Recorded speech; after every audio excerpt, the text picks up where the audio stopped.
बाबू शोभाराम राजकीय कला महाविद्यालय अलवर बीए पार्ट थर्ड के विद्यार्थियों का मैं डॉक्टर सत्यदेव असिस्टेंट प्रोफेसर भूगोल पुनः स्वागत करता हूं। भारत के भूगोल के अंतर्गत जो पिछली क्लास में हमने टॉपिक जो पढ़ा है वो भारत के वन संसाधनों पर टॉपिक चल रहा है और उसमें भारत में वनों के प्रकारों के बारे में हम पढ़ रहे हैं। तो पिछली क्लास में हमने भारत में वनों के प्रकारों के अंतर्गत दो प्रकार बताए थे, उष्णकटिबंधीय सदाबहार वन नंबर 1 और नंबर 2 उष्णकटिबंधीय आर्द्र पर्णपाती वन, नंबर 3 उष्णकटिबंधीय शुष्क पर्णपाती वन। अब देखिए उष्णकटिबंधीय आर्द्र पर्णपाती वन और उष्णकटिबंधीय शुष्क पर्णपाती वन नंबर 3। अब आप 2 नंबर और 3 नंबर के बारे में तुलना करेंगे तो आपको थोड़ा सा अंतर मिलेगा। जैसे उष्णकटिबंधीय शुष्क पर्णपाती वन है वो भारत के उन क्षेत्रों में पाए जाते हैं जहां पर वार्षिक वर्षा औसत 50 और 100 के मध्य होता है।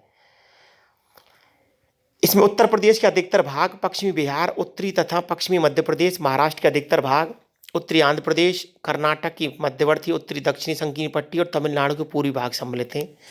यहाँ पर वर्षा की थोड़ी कमी रहती है और जलवायु की विषमता के कारण इनमें ऊंचे पेड़ों का अभाव है। शुष्क सीमांत पर ये पर्णपाती वन कटीले वनों और झाड़ियों में बदल जाते हैं। अत्यधिक चराई के कारण ये वन क्षेत्र चुनौती भरी समस्या उत्पन्न करते हैं। तो ये तीसरे प्रकार के जो वन है उष्णकटिबंधीय शुष्क पर्णपाती वन, ये भारत में वहाँ पर मिलते हैं जहाँ पर वार्षिक वर्षा औसत 100 सेंटीमीटर से कम है, अर्थात 100 सेंटीमीटर से कम वर्षा जहाँ पर होती है। नंबर 4 जो वनों का प्रकार है वो है कटीले वन। अब देखिए जैसा कि नाम से ही पता चल रहा है, कटीले वन भारत में उन क्षेत्रों में मिलते हैं जहाँ पर वार्षिक वर्षा औसत कम है या वार्षिक वर्षा औसत 50 सेंटीमीटर से कम है। ये वन गुजरात से लेकर राजस्थान और पंजाब के उन भागों में मिलते हैं जहाँ वार्षिक वर्षा 70 सेंटीमीटर से कम होती है। 70 भी कह सकते हो और 50 भी मान सकते हो आप। अगर वहाँ पर उष्णकटिबंधीय शुष्क पर्णपाती में सीमा आप 70 रखते हो, 70 और 100, तो यहाँ पर आप 70 से कम मान सकते हो। पठार के मध्य भाग में भी जहाँ लंबी शुष्क ग्रीष्म ऋतु मिलती है ये वन पाए जाते हैं। बबूल, खैर, खजूर, खेजड़ी इन वनों के प्रमुख उपयोगी वृक्ष हैं। अत्यल्प वर्षा वाले क्षेत्रों में नागफली और कैक्टस प्रजातियों की अर्धमरुस्थलीय वनस्पति जेरोफाइट्स कहलाती है। अर्थात देखिए ये जो वन है कटीले, ये ज़्यादातर उन भागों में मिलते हैं जहाँ पर वार्षिक वर्षा औसत कम है, तापमान बहुत ज़्यादा रहता है और जहाँ पर शुष्कता अधिक है, या ये कह सकते हो भारत का वह क्षेत्र जो शुष्क है या मरुस्थलीय प्रकृति का है, वहाँ पर ये कटीले वन पाए जाते हैं और जहाँ पर इनको जीरोफाइट्स के नाम से जानते हैं। नंबर 5 है पर्वतीय वन। भौगोलिक दृष्टि से इन्हें उत्तरी या हिमालय वन तथा दक्षिणी या प्रायद्वीपीय वनों में बांटा जा सकता है। अब देखिए पर्वतीय वनों में 2 भागों में बांट सकते हैं। एक तो वो क्षेत्र है जो हिमालय का पर्वतीय क्षेत्र है, जैसे हिमालय पर्वतीय क्षेत्र, पूर्वी हिमालय, पश्चिमी हिमालय, और एक भारत का दक्षिणी जो प्रायद्वीपीय पठार है वहाँ पर भी वन आपके पहाड़ी हैं, तो वहाँ के पर्वतीय वन। उत्तरीय हिमालय वन, इन वन प्रदेशों में ऊंचाई की महत्वपूर्ण भूमिका है। इस क्षेत्र में ऊंचाई के क्रम के अनुसार उष्णकटिबंधीय वन से लेकर अल्पाइन वनस्पति प्रदेशों तक का अनुक्रम पाया जाता है। ये विभिन्न पेटियों में वर्गीकृत हैं। ये सभी पेटियां केवल 6 किलोमीटर ऊंचाई में समाई हुई हैं। हिमालय की गिरिपा शिवालय की श्रेणियां उष्णकटिबंधीय आर्द्रपाती वनों से आच्छादित हैं। साल यहाँ के प्रमुख वृक्ष हैं, बांस भी यहाँ खूब होता है। 100 से लेकर 200 मीटर तक की ऊंचाई पर आर्द्र पर्वतीय वन पाए जाते हैं। सदा हरित चौड़ी पत्ती वाले ओक, चेस्टनट, सेब के वृक्ष यहाँ सामान्य रूप से मिलते हैं। इसी ऊंचाई पर उत्तरी पूर्वी भागों में उपोष्णकटिबंधीय चीड़ के वन पाए जाते हैं। 1600 से 3300 मीटर की ऊंचाई के बीच शीतोष्णकटिबंधीय प्रसिद्ध शंकुधारी वन पाए जाते हैं जिनमें चीड़, सिल्वचर, फर और स्प्रूस प्रमुख वृक्ष हैं। 3000 मीटर से अधिक ऊंचाई पर अल्पाइन वनों तथा चारागाह भूमियों का संक्रमण पाया जाता है। इन वनों के प्रमुख वृक्ष सिल्वर, फर, चीड़, वर्च एवं जेनिफर है। दक्षिण प्रायद्वीपीय पहाड़ियों के वन। अब देखिए ये तो थे आपके उत्तर वाले, उत्तरी जो पर्वतीय क्षेत्र है या हिमालय जो क्षेत्र है वहाँ के वन।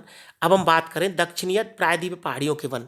देखिए दक्षिण भारत में इलायची की पहाड़ियाँ, नीलगिरी की पहाड़ियाँ, अन्नामलाई की पहाड़ियाँ, पश्चिमी घाट, तो ये जो पहाड़ी क्षेत्र हैं यहाँ के वन की बात करेंगे। यहाँ मुख्यतः घास के मैदान मिलते हैं, इनके बीच एविरल रूप में झाड़ियाँ पाई जाती हैं। इस प्रकार की वनस्पति मुख्यतः नीलगिरी, अन्नामलाई, पालनी, महाबलेश्वरम, सह्याद्री के उच्च भाग, सतपुड़ा आदि में मिलती हैं। हाल ही में इन पहाड़ियों में यूकेलिप्टस के पेड़ लगाए जा रहे हैं। अब ये जो आपका प्रायद्वीप जो पठार है, यहाँ पर जो उपोष्ण सदाबहार किस्म के जो बने वो 16 वन कहा जाता है। ये आपको ध्यान रखना है। मैं सभी विद्यार्थियों को बताना चाहूँगा कंपटीशन की दृष्टि से, प्रतियोगिता परीक्षाओं की दृष्टि से या आपके बीए की दृष्टि से, कि ये जो दक्षिण प्रायद्वीपीय जो पहाड़ियाँ हैं इनके वनों को 16 वन कहा जाता है। जो शीतोष्ण कटिबंधीय जो सदाबहार किस्म के वन है उनको 16 वन या 16 वन के नाम से जानते हैं। वनों का छठा जो प्रकार है उसको ज्वारीय वन कहा जाता है। इन्हें मैग्रोव, दलदली या डेल्टाई वन भी कह देते हैं। इन्हीं को मैग्रोव कहते हैं, दलदली कहते हैं या डेल्टाई वन भी कहा जाता है। भारत में ये वन उष्णकटिबंध के ज्वारीय दलदलों, तटीय लैगून, डेल्टा तथा पंचजल झीलों के समीप मिलता है। ये वन गंगा, ब्रह्मपुत्र, महानदी, गोदावरी तथा कृष्णा, कावेरी आदि डेल्टाओं में उगते हैं। सुंदरी नामक वृक्ष इन वनों का प्रसिद्ध वृक्ष है। इस वृक्ष के नाम पर गंगा ब्रह्मपुत्र डेल्टा के वन को सुंदरवन कहा जाता है। सुंदरवन के अलावा ज्वारीय वन के अंतर्गत तमिलनाडु के तटवर्ती क्षेत्रों में पाए जाने वाले ताड़ के वन तथा पश्चिमी तटवर्ती मैदान में पाए जाने वाला नारियल का वन भी सम्मिलित है। नारियल वन इनके अतिरिक्त ये ब्राह्मणी और महानदी डेल्टा के बीच तथा कृष्णा कावेरी डेल्टा के बीच भी सघन रूप से पाए जाते हैं।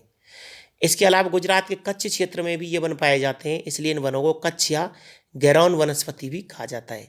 अब देखिए, ये आपको ध्यान रखना है, जो ज्वारीय वन है वो ज्वार भाटा से प्रभावित रहते हैं। कच्छ वन भी इनको कहते हैं, गैरौन वन भी कहते हैं, मैग्रोव वन भी इनको कहा जाता है, दलदली वन भी कहा जाता है, डेल्टा वन भी कहा जाता है। ज्वारीय या जो मैग्रोव वन है इनका पर्यावरणीय महत्व काफ़ी अधिक माना जाता है। देखिए, नंबर 1, यह समुद्री अपरदन से तटों की रक्षा करते हैं। अब देखिए, घनी एक श्रृंखला बनाते हैं, एक घना आवरण बनाते हैं जिससे अपरदन नहीं होता तटवर्ती क्षेत्रों के किनारे का, इससे रक्षा करते हैं। इन वनों की लकड़ियों में से नाव बनाई जाती है क्योंकि ये जल में सड़ती नहीं है।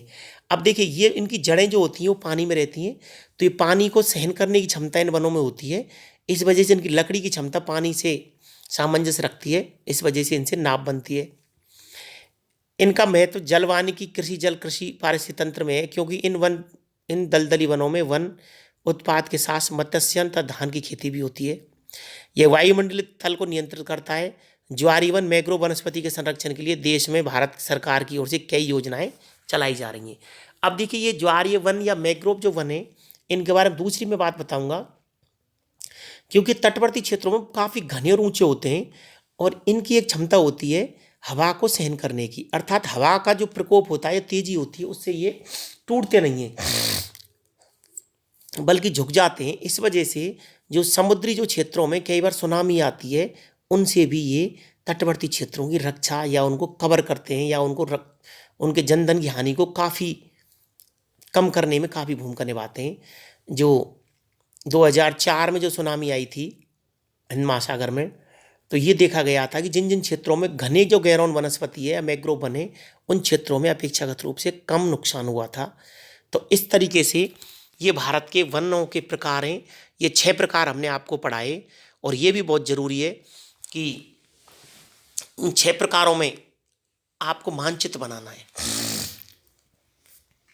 भूगोल में मानचित्र का बहुत महत्व है कि आपको क्या करना है, एक मानचित्र बना करके और उसमें 6 प्रकार की जो वनस्पति हैं उनके प्रमुख प्रमुख जो क्षेत्र हैं उनको संकेतों से दर्शाना है। जैसे सदाबहार किस्म के वन कहाँ मिलते हैं, आपके पतझड़ वन कहाँ मिलते हैं, ज्वारीय वन कहाँ हैं, आपके कटीले वन कहाँ हैं। तो इस प्रकार से आपको मानचित्र में दर्शाना है। यहाँ पर एक प्रश्न मैं आपको बता रहा हूँ, आपको घर पर जो करना है, भारत में वनों के प्रकार एवं वितरण की व्याख्या कीजिए। भारत में वनों के प्रकार एवं वितरण की व्याख्या कीजिए। अगली क्लास में हम इसी टॉपिक को कंटिन्यू रखेंगे, लगातार इसी टॉपिक को पढ़ेंगे। बहुत बहुत धन्यवाद। Thank you so much. मैं दोबारा दोहरा रहा हूँ, आप मानचित्र में प्रैक्टिस करना है और जब भी आपकी क्लास हम कॉलेज में मिलें, ऑफलाइन क्लास स्टार्ट हों, कोविड-19 की वजह से जो पूरे देश में इस तरीके की सरकारें व्यवस्था कर रही हैं, भारत सरकार, राजस्थान सरकार द्वारा ये प्रयास किया जा रहा है कि बच्चों को ऑनलाइन तरीके से उनके विषय वस्तु से अवगत कराया जाए। जब भी ऑफलाइन क्लासें होंगी तो हम उन मानचित्रों को चेक करेंगे और जो भी आपको कोई समस्या हो आप पूछ सकते हैं। Thank you so much.